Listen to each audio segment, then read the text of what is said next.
Le ramadan, c'est pas fait pour les pieux, en fait. Le ramadan, c'est pas fait pour les pieux. Bien sûr que non. Pour ceux qui font pas de péché, le ramadan, c'est pas, c'est bon, tu peux circuler, y a pas de problème, y a rien à voir. Bien sûr que non, le ramadan, il est fait pour ceux qui font des péchés, justement. Est-ce qu'il y a un être humain sur cette planète qui fait pas de péché? Non, pourquoi je dis ça? Parce que je reçois beaucoup de messages dans les réseaux sociaux, etc., qui me disent, ouais, mais moi j'ai fait ci, est-ce qu'Allah, il va m'accepter mon ramadan? Moi j'ai fait ça. C'est vraiment, tu vois, le problème, c'est qu'on a de l'ignorance concernant la rahma d'Allah, la miséricorde d'Allah qui est illimitée, alors on tombe dans ces travers-là. Et Shaitan, il vient, qu'est-ce qu'il fait, ce petit afrit? Il vient, il commence à t'insuffler des choses. Mais t'as vu ce que t'as fait, quoi. T'as vu les péchés que tu fais. Tu veux faire le musulman, Zamala. Oh, Allah subhanahu wa ta'ala, il est capable de pardonner tous les péchés si tu reviens vers lui sincèrement. Si tu es encore en vie là, au jour d'aujourd'hui, tu crois que c'est un hasard? Le hasard, il n'existe pas dans le royaume d'Allah. C'est tout simplement par miséricorde d'Allah qui attend que tu reviennes vers lui. Les portes de la miséricorde d'Allah sont constamment ouvertes tant que tu es encore en vie. Profitons-en. Mais non, ouais, mais j'ai commencé à faire la prière là, j'ai vu 3 premiers jours, 4 premiers jours, la moitié du ramadan, j'ai pas fait de la prière, je peux commencer, c'est trop tard. Non! Fais! Wallah, fais! Subhanallah, il y a des histoires des anciens, je vais t'illustrer ça par des histoires des anciens, tu vas voir que subhanallah, non, la miséricorde d'Allah, elle est énorme. Peu importe au point où tu en es, peu importe, je connais pas ta vie, je sais pas ce que tu as fait dans ta vie. Allah, il la connaît parfaitement, il sait ce qu'il y a dans ton cœur et dans mon cœur. Allah, il n'a pas fait le ramadan pour les pieux, comme je disais au début, il a fait pour qu'on devienne pieux. La'allakum tattaqun, pour que vous atteigniez la piété. Je fais une vidéo, s'il te plaît, ferme mon cœur. Pour que vous atteigniez la piété. Ça veut dire que si tu n'es pas pieux, alhamdoulilah, tu peux l'atteindre. Si tu as déjà atteint la piété, à part les anges qui ne font pas de péché, chaque être humain sur cette planète, il fait des péchés. Et le problème, c'est que nous, on reste... dès qu'on fait quelque chose de mauvais, on culpabilise. C'est une bonne chose. Il y a deux culpabilités. Il y a la culpabilité toxique et la culpabilité positive. La culpabilité toxique, c'est celle qui va te dire ça sert à rien de faire. Tu as atteint un point de non-retour, c'est bon. Et tu te ranges.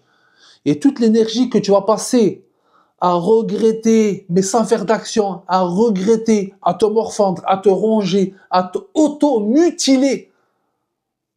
Allah, il veut pas ça de toi, mon frère, ma soeur. Bien sûr que non, Allah, il veut pas ça de toi. Il veut une culpabilité, un regret, parce que ça fait partie des conditions du repentir qui sont de 3. Il veut que tu regrettes ton action, pas pour te faire souffrir. Hasha lillah. Allah, il nous aime trop pour aimer nous voir souffrir. Non, tu regrettes pour que tu transformes et que tu te réformes, que tu deviens meilleur. Donc toi, aujourd'hui, tu es en train de faire des péchés que tu essaies de te repentir, tu retombes dessus, tu refais, tu te repens, tu retombes dans ce péché. Alhamdulillah. L'essentiel, c'est de constamment être en train de chercher à se repentir. Al-istighfar, le fait, la demande de pardon à Allah Azza wa Jal. Allah subhanahu wa ta'ala, il aime quand tu lui demandes pardon. Maintenant, toi, tu es dans une situation de péché où tu te sens loin d'Allah. Alors, en restant loin d'Allah, tu penses que tu vas aller mieux. Tu vois, quand tu réfléchis de cette manière-là, tu te rends compte que non. Bien sûr que non. C'est en essayant de faire l'effort vers Allah subhanahu wa ta'ala qu'Allah Jalla fil ula, il va venir vers toi. Si tu mets juste l'intention, tu sais quoi? On va pas faire... parce que là, peut-être qu'encore à cette étape de la vidéo, peut-être tu te dis, ouais, mais c'est pas fait pour moi, j'ai déjà essayé plusieurs fois, etc. Alhamdulillah. Omar ibn Khattab radiyallahu anhu, un des hommes parmi les plus pieux que la terre a connu, calife de l'islam, compagnon proche du prophète sallallahu alayhi wa sallam, parmi les 10 promis au paradis. Est-ce que tu sais que cet homme-là, Omar ibn Khattab radiyallahu anhu, qu'Allah l'agrée, lorsqu'il s'est converti à l'islam, avant qu'il se convertisse, c'était un ennemi du prophète alayhi salatu wa sallam, et il se dirigeait vers lui. Avant de se diriger vers lui, il a entendu sa sœur réciter le Coran. Pris de rage, il a dit, il a endoctriné même ma sœur. Ça y est, c'est fini, c'est mort. Là, je ne vais pas rigoler avec lui. C'est le moment, c'est l'action, c'est la goutte qui fait déborder le vase. Il se dirigeait vers le prophète alayhi salatu wa sallam, et comme on le sait tous, Omar ibn Khattab, il s'est converti à l'islam. Quand il a découvert qu'est-ce que c'est vraiment l'islam, la grandeur de la miséricorde d'Allah, la bonté, ce qui se cache derrière cette magnifique religion qui est souvent transmise avec des images erronées. Et on lit l'image qu'on transmet d'elle, elle est souvent erronée, subhanallah. Attends, je vais te raconter une autre histoire. Je la connais pas par cœur, donc je vais la lire. L'histoire d'Al-Fudayl ibn Iyad. C'était un bandit, un coupeur de route, un bandit de grand chemin, un grand bandit, subhanallah. C'était un criminel redouté qui attaquait les voyageurs. Un jour, alors qu'il s'apprêtait à commettre un vol, il entend un homme réciter ce verset du Coran. Je vais te dire la traduction en français, du sens. N'est-il pas temps pour ceux qui ont cru que leur cœur s'humilie à l'évocation d'Allah? Surat 57, verset 16. Ces paroles-là, subhanallah, ils l'ont frappé en plein cœur. Ça a provoqué le déclic dans son cœur. Il a pris conscience de son état dans lequel il était, état de péché, état d'être loin d'Allah. Il a abandonné toute sa vie de bandit et il est devenu un des plus grands savants et adorateurs de son époque. Donc pour te dire, si je te dis ces histoires-là, c'est pas pour que ça fasse beau, etc. C'est pour te dire que même à l'époque du prophète sallallahu alayhi wa sallam, ou même à l'époque des salafs, des plus prédécesseurs, personne ne croit pas que c'est inatteignable. Souvent, on a tendance à croire que c'est trop loin, c'est trop. Fais juste un petit pas vers Allah. Allah subhanahu wa ta'ala fera 10 pas vers toi. L'objectif de ce ramadan, c'est justement de se rapprocher d'Allah. Après, il y a un autre phénomène pendant ce ramadan, qu'on a remarqué que beaucoup y croient que c'est le ramadan, c'est reset. C'est comme si tu mettais reset. Toute l'année, tu fais des péchés, tu fais hala toute l'année, puis pour le ramadan, reset, on efface tout. Après le ramadan, on repart de plus belle, on va la fanfare. Non, mon copain, et non, mon frère, ma soeur. Le ramadan, justement, c'est comme si c'était une mini-formation accélérée.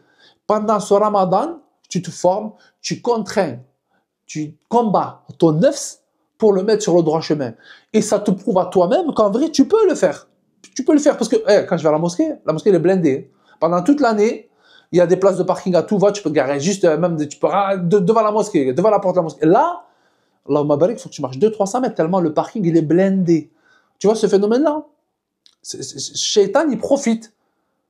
Il vous met à fond, pendant le ramadan, et après, ça y est. C'est comme si tu effaçais, comme si tu passais au confessionnel. Non, c'est pas comme ça que ça se passe concrètement. Non, alhamdoulilah.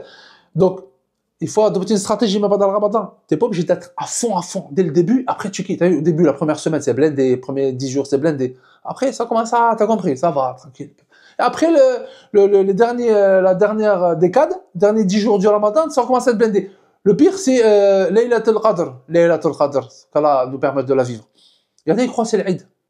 Il y en a qui croient, quand tu pries la 27e nuit du ramadan, et encore, il y a divergence, il y en a qui disent que c'est pas forcément la 27e nuit, mais bon, on en reparlera dans une autre vidéo. Il y en a, ils arrivent, ils prient Laylatul Qadr, le lendemain, ça y est, ils croient que c'est l'Aïd. Plus à la mosquée, ils attendent l'Aïd à tout va, ça va acheter ci, ça va acheter ça. La tête, elle est juste, ouais, après, vas-y, on va vous contacter, elle m'avait dit, viens après.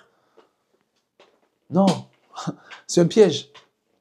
En vrai, on ne sait pas quand est-ce qu'on va partir. Plein de gens partent avant, pendant et après le ramadan. Et toi qui regardes cette vidéo, il se peut que tu partes dans pas longtemps non plus. Mais c'est une certitude qu'on va partir. Quand? On ne sait pas. Donc en vérité, c'est pour ça qu'il faut profiter de ces mois, de ces moments où, subhanallah, les actes d'adoration, on le sent, c'est plus facile, sont plus facilités, on va pas se mentir, c'est plus facile quand tu jeûnes, etc. Ce matin, j'étais en live sur TikTok, il y a 2 personnes qui m'appelaient, 2, 3. Elle m'appelle, elle pleurait au téléphone. Wallah, elle m'appelle, elle pleurait au téléphone à chaudes larmes. Je dis, qu'est-ce qui se passe? Qu'est-ce qui t'arrive, ma soeur?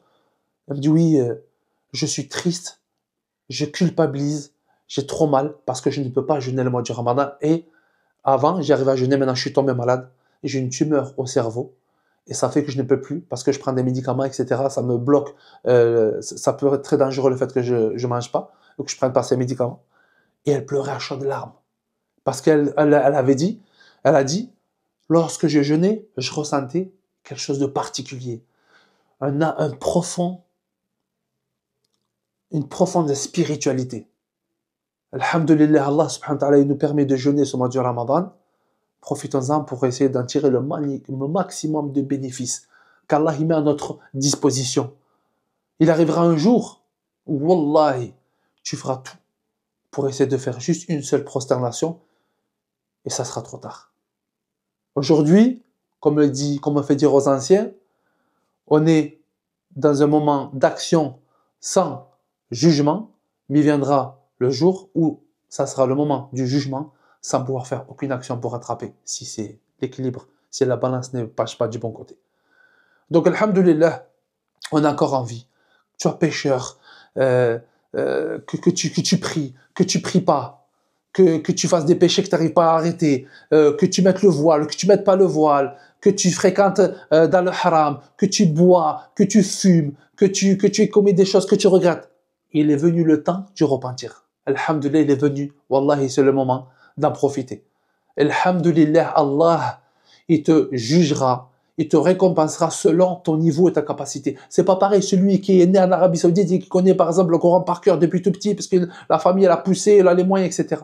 Que quelqu'un qui tu viens là, tu te repentis ici, tu as appris la religion un peu tard, tu n'as pas trop bien compris le dîn, c'est difficile ici au milieu des non-musulmans, c'est pas évident pour tout le monde, etc. Pour pratiquer, etc. T'es gêné. Allah, il va pas te juger de la même manière. Allah, il est juste. Sa justice est implacable. Place ta confiance en celui sans qui rien ne se réalise. Et tu vas voir ton cœur comment il va s'apaiser. Et beaucoup, invoque-le énormément. Tout le temps, dans le métro, dans la voiture, au travail, avant de dormir, quand tu te lèves, la nuit si tu te réveilles, tu n'arrives pas à dormir, invoque-le. Istighfar, dis astaghfirullah, astaghfirullah, astaghfirullah. Dis bismillah, alhamdulillah, Allahu akbar, la ilaha illallah. Et tu verras que ta vie elle va changer si tu arrives à adopter et à adapter ce nouveau mode de vie. Vas-y mollo, vas-y doucement, ne te précipite pas. L'islam, la religion, c'est une course de fond, c'est pas un sprint. Tu vas t'essouffler. Vas-y tranquillement. Et si des fois tu as des rechutes, c'est humain, c'est normal. Tout le monde est pareil dans le même cas. Même celui qui est en train de faire cette vidéo, parfois, il a des moments de faiblesse. Et il espère à son Créateur. Il espère à Allah, le plus miséricordieux des miséricordieux. Celui qui nous aime plus que sa mère aime son propre enfant. J'espère que ça te fera du bien. J'espère que ça te permettra de te réveiller, de te ressaisir si jamais tu avais l'impression d'être au bout et d'être en déprime ou dépression ou autre. Alhamdulillah, tant que ta vie, tu n'as pas atteint de point de non-retour. Tu as tout devant toi, tu as les cartes entre tes mains. Il suffit d'agir, de faire la première action, et le reste suivra. Barakallahu fik. Je te dis à demain pour la prochaine vidéo. J'espère que tu as bien compris. Je ne loue et bien évidemment un salam à toute la meute.